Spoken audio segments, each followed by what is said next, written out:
Good morning guys. Ito na nga, alas 5 pa lang, madilim. Alas 5 na pero madilim pa dito sa lugar namin. Ayan, di pa nga bumaba itong tabo, yung manok. So maaga nga tayong gumising ngayon kasi may deliver po kami. May deliver tayong manok ngayon. Kaya titingnan na natin yung ating manok. Good morning. Ano, malaki na, pabigat na.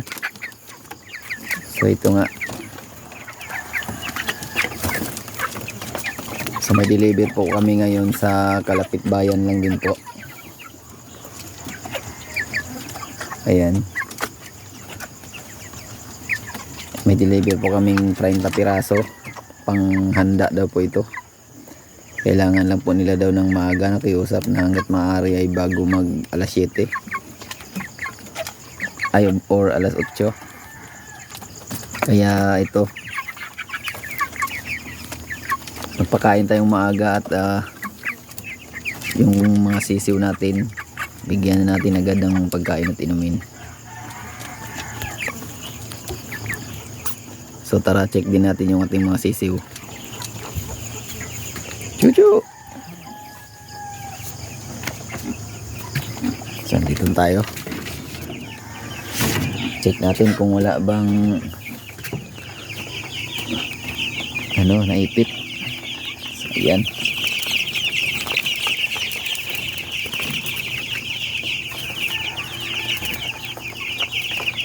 So wala naman. Ayos naman sila at marami pang inumin. Ay, nagkumpul-kumpul na iba. 200 pieces po ito guys. Saktong-sakto po ito sa sa Pasko at sa New Year. Naka-schedule po ito yung dispose sa bago matapos ang December. Yan, malalaki na. 2 weeks old po lang ito. 2 weeks pa lang.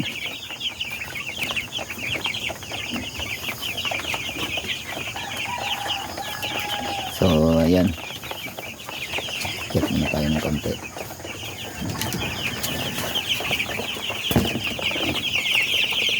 Hello. Ipon-ipon sila, nilamig siguro. Nung mga nakarang araw po ay talagang napakalamig. Mas malamig pa sa umaga kahit bandang na siya, tanghali, kasi wala nga pong madalas po dito makulimlim. Ngayon medyo mainit na siya sa araw. Kaya tinanggal ko na itong tabing nila. Yung sa labas na lang ang tinira ko at binuksan ko din ng kalahati. Pero itong loob ay nakakarton to dati. Pati yung gilid na yan lagyan ng karton. Kaya medyo mataas nga po itong kulungan natin. Kaya talagang medyo malamig din. So yan, refill natin yung pagkain nila. Yan, bawas na. Gusto po nilang kainin yung bandang dulo. Ang madalas maiwan ay bandang gitna. Pero ito meron pa. Ayan. Ayan.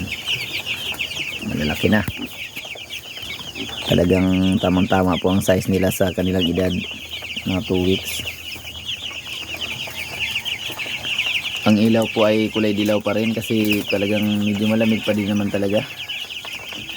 So di ko pa rin inalis yung kulay dilaw.